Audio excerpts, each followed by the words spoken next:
میرے محترم دوستوں، بزرگوں، عزیزوں، سب سے اہم اور بنیادی بات یہ ہے کہ اس وقت ساری انسانیت پر جو حالات ہیں، تاجر تجارت میں پریشان، زمیندارہ میں پریشان، حاکم حکومت میں پریشان، عوام، خواص، مالدار، غربا، ہر شخص پریشان ہے اور پریشانی سے نکلنا بھی چاہتا ہے، پریشانی سے نکلنا بھی چاہتا ہے، لیکن پریشانی سے نکلنا اس لیے ممکن نہیں ہے، پریشانی سے نکلنا اس لیے ممکن نہیں ہے کہ مسلمان اپنے اور ساری انسانیت کے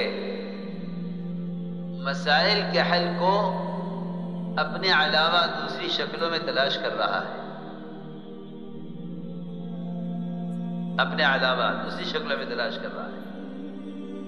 اللہ تعالیٰ نے سب سے پہلے اس کا حکم دیا تھا کہ اپنے آپ میں غور کرو، اپنے آپ میں غور کرو، تمہارے مسائل کا باہر کی شکلوں سے کوئی تعلق نہیں ہے، مسائل کے بننے یا بگڑنے کا اس کا براہ راست تعلق مومن کے اپنے عمل سے ہے، باہر کی شکلوں سے مسائل کے بننے بگڑنے کا کوئی تعلق نہیں، اس لیے کہ اصل کائنات خود مسلمان ہے، اصل کائنات خود مسلمان ہے۔ کائنات کی تمام شکلوں میں جو تغیر اچھا یا برا، نقصان کا یا نفع کا، خیر کا یا شر کا، حفاظت کا یا ہلاکت کا، جو کچھ بھی عالم کائنات میں ہوگا اس سب کا تعلق براہ راست مومن کے عمل سے ہے، اس کا تعلق براہ راست مومن کے عمل سے ہے۔ اگر مسلمان اپنے حالات کی خرابی کو باہر کی شکلوں سے جوڑ دے گا تو اسے اپنے حالات کے درست کرنے کے لیے اللہ کی طرف چلنے کا راستہ نہیں ملے گا، اس لیے کہ حالات میں اللہ کی طرف وہ قدم اٹھاتا ہے جو حالات کو براہ راست اپنے عمل سے جوڑ لیتا ہے۔ یہ اصولی بات ہے کہ جس زمانے میں مسلمان جس شکل میں اپنے مسائل کا حل کا یقین سوچے گا، یہ اپنے مسائل کے حل کے لیے اسی طرف قدم اٹھائے گا۔ اور دوسری بات یہ بھی ہے اس کے ساتھ کہ جس طرف سے مسائل کو آتا ہوا دیکھے گا، یہ اس کے حل کے لیے اس رخ کا مقابلہ بھی کرے گا۔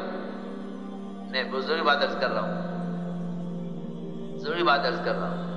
مسلمان اپنے اوپر آنے والے مسائل کا مقابلہ اگر حالات جس طرف سے آتے ہوئے نظر آ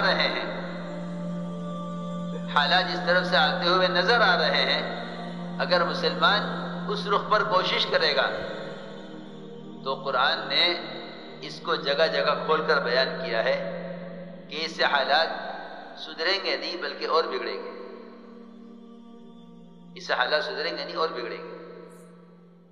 قرآن نے جگہ جگہ اس کو بیان کیا ہے کہ اگر مسلمان اپنے مسائل کے حل کے لیے اپنی ذات سے ہٹ کر مسائل کا حل تلاش کرے گا یا اپنی ذات سے ہٹ کر کسی اور شکل کی طرف اپنی پریشانیوں کو منسوب کرے گا تو اس کے حالات میں اضافہ ہوگا، اس لیے کہ حالات کو حالات سے بدلنا یہ فرعون کا مزاج ہے، اور حالات کو اعمال سے بدلنا یہ انبیاء علیہ السلام کا راستہ ہے۔ بہت آسان بات ہے، قرآن اس سے بھرا ہوا ہے، جہاں بھی حال کا مقابلہ حال سے کیا گیا وہاں حالات اور بگڑے، سارے باطل کے غرق ہونے کا جو اصل سبب بنا ہے وہ یہ ہے، ایمان والوں نے فرعون کے راستے کو چھوڑا کہ نہیں، ہمارا راستہ نہیں ہے، بلکہ یہاں تک عرض کر دیتا ہوں کہ اگر وقتی ضرورت کے لیے اپنے کسی ذاتی تقاضے کے لیے فرعون سے مال مستعار لے بھی لیا، میں بہت ضروری بات عرض کر رہا کہ اگر اپنے وقتی کسی تقاضے کے لیے فرعون سے مال لے بھی لیا اور اس کے بعد فرعون غرق ہو گیا، یہ مال بنی اسرائیل کے پاس رہ گیا. بہت توجہ سے بات سنو، یہ مال بنی اسرائیل کے پاس رہ گیا اور خیال تھا کہ واپس کریں گے، لیکن یہ مال بنی اسرائیل کے پاس رہ گیا. فرعون کے غرق ہونے کے بعد بنی اسرائیل کی گمراہی کا جو سبب بنا ہے، یہ وہ مانگا مال تھا جس کو ایک شادی کے لیے وقتی طور پر بطور قرض کے لیا تھا. بہت اہم بات ہے اس کا، بطور قرض لیا تھا. ایک ضرورت پیش آ گئی ہے، یہ ضرورت کے لیے ہمیں فرعون سے مال چاہیے. یہ تو میں نے ایک چھوٹی سی مثال دی ہے، ایک چھوٹی سی مثال. جہاں مسلمان یہ سمجھے کہ میرے سارے مسائل کا حل مال میں، حکام میں، کائنات کی بنی ہوئی شکلوں میں ہے، وہاں یہ کتنا گمراہی کی طرف جائے گا اور وہاں یہ کتنا اعمال سے دور ہٹے گا. اور جب اللہ رب العزت اس کو سمجھانے کے لیے، اس کو متنبہ کرنے کے لیے اس کی تجارت میں نقصان لائیں گے، اس کے زمینداری میں سیلاب لائیں گے، اس کے سرمایہ داری کے نقشوں میں نقصان لائیں گے، اس کے سماج میں مشکلات پیدا کریں گے، اس کے جسم میں بیماریاں لائیں گے، یہ ان سارے مسائل میں بھی یہی سوچے گا کہ جس طرف سے حالات آ رہے ہیں اسی طرف اس کا حل ہے. میں نے ایک مثال دی ہے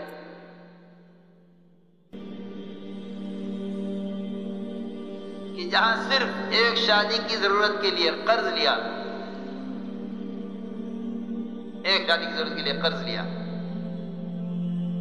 وہاں اللہ نے دکھلا دیا کہ بنی اسرائیل کی اکثریت کے بچھڑے کی عبادت پر جمع ہونے کا جو اصل سبب بنا ہے، یہ وہ مال ہے جو مال بطور قرض لیا گیا تھا فرعونیوں سے بنی اسرائیل میں ایک شادی کرنے کے لیے. یہ میں نے ایک مثال دی ہے کہ اگر تم نے اپنے مسائل کا حل باہر کی شکلوں میں تلاش کیا یا غیروں کے مال میں تلاش کیا تو یہ مال گمراہی کا سبب بنے گا. یہ میں نے ایک مثال عرض کی ہے. جہاں مسلمان یہ سمجھے کہ میرے سارے مسائل کا حل ہی مال میں ہے اور میرے سارے مسائل کا حل ہی غیروں کے ہاتھ میں ہے، وہاں مسلمان گمراہی سے کیسے بچ سکے گا؟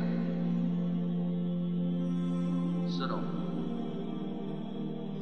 یہ تو وہ مال تھا جو واپس کرنا تھا اور رہ گیا.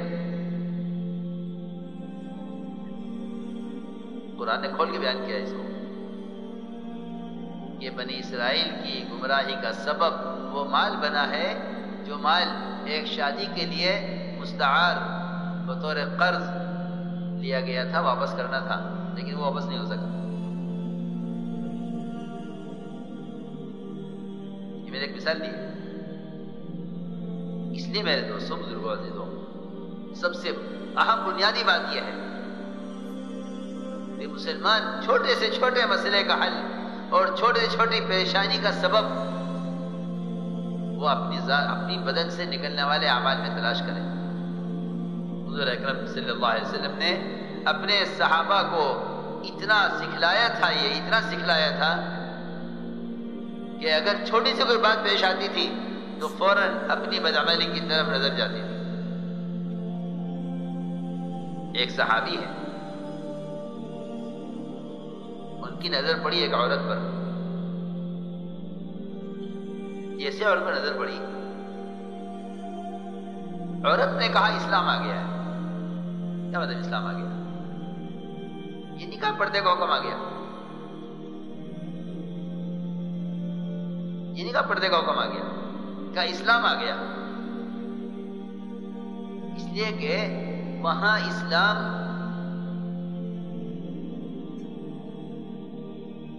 کے تمام احکام کا نام اسلام تھا. تمام اسلام کے تمام جزیات، تمام احکام، چاہے وہ معاشرے کی لائن کا ہو، عبادت کی لائن کا ہو، معاملات کی لائن کا ہو، اخلاق کی لائن کا ہو، نے کہا اسلام آ گیا. یہ نہیں کہا پردہ آ گیا، اسلام آ گیا. جب اسلام آ گیا تو تم مجھے کیوں دیکھ رہے ہو؟ جی ہاں، معاشرے کی پاکیزگی ایسی تھی کہ عورت نے فوراً کہا مجھے مت دیکھو، اسلام آ گیا. کیا تمہارے اسلام تمہیں مجھے دیکھنے سے روکتا نہیں ہے؟ ادھر ان کی نظر پڑی عورت پر، ادھر ان صحابی کا سر دیوار سے ٹکرایا. اسی وقت ادھر نظر پڑی عورت پر، ادھر دیوار سے سر ٹکرایا. صرف اتنی بات پر، حالانکہ آپ جانتے ہیں کہ چلتے پھرتے اٹھتے بیٹھتے سر ٹکرا جاتے ہیں لوگوں کے، روزانہ کا صبح شام کے قصے ہیں، صبح شام کے قصے ہیں کہ اٹھ رہا تھا دیوار میں سر لگ گیا، بیٹھ رہا تھا دروازے میں سر لگ گیا، نکل رہا تھا چوکھٹ میں سر لگ گیا. معمولی بات ہے. یہ کیا بات ہے کہ صحابی کا سر دیوار سے ٹکرایا؟ انہوں نے سوچا اس کو کہ میرا سر دیوار سے کیوں ٹکرایا؟ کیا بات ہے؟ میرا سر دیوار سے کیوں ٹکرایا؟ کیا بات ہے؟ فوراً اس بات کی طرف خیال کیا کہ میرا اس لڑکی کی طرف دیکھنا یہ اللہ تعالیٰ کی طرف سے تنبیہ ہے. آگے عرض کے حضور اکرم صلی اللہ علیہ وسلم سے کہ یا رسول اللہ، آج میرا سر دیوار سے ٹکرایا ایک لڑکی کو دیکھنے کے ساتھ، یہ کیا ہوا؟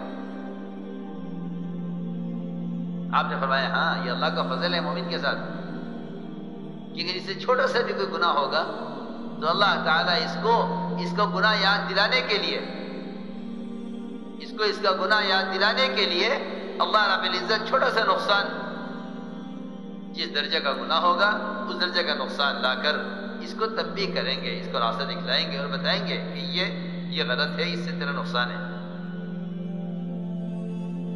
سوچنا چاہیے کہ اس زمانے میں حاکم محکوم ٹکرا رہے، عوام خواص ٹکرا رہے، ٹرین ٹکرا رہی، ملک ٹکرا رہے، لیکن مسلمان اس بات کو ماننے کو تیار نہیں ہے کہ ان حالات کا تعلق براہ راست میرے عمل سے. یہ ہے سب سے بنیادی بات سوچنے کی.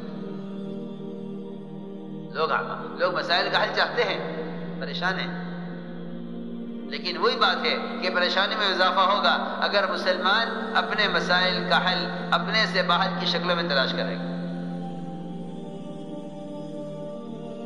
اس لیے فرمایا المؤمن ينظر بنور اللہ، کہ مومن ہی وہ ہے صرف جو خود اللہ کے نور سے دیکھے گا اور ساری انسانیت کو صحیح راستہ دکھلائے گا. کیا دیکھو راستہ یہ ہے، امن کا، شانتی کا، حفاظت کا، برکتوں کا راستہ یہ ہے. اس لیے میرے دوستو عزیزو، باہر کی شکلوں کا تعلق، باہر کی شکلوں سے مسلمان کے مسائل کا قدر کوئی تعلق نہیں ہے. لوگ اپنے مسائل کا حل باہر کی شکلوں میں تلاش کر رہے ہیں اور یہ کہتے ہیں کہ اگر ہم یوں کریں گے تو یوں ہو جائے گا، ہم یوں کریں گے تو یوں ہو جائے گا، ہم یوں کریں گے تو یوں ہو جائے گا. نہیں، مسلمان کے مسائل کا حل کا تعلق وہ باہر کی کسی شکل سے اس کا کوئی تعلق نہیں ہے. اس لیے کہ کرنے والی ذات صرف اللہ کی ہے. نظام کائنات ہر آن ہر گھڑی اللہ تعالیٰ کے قبضے میں ہے. یہاں کوئی چیز اس کے امر کے بغیر ہوتی نہیں ہے.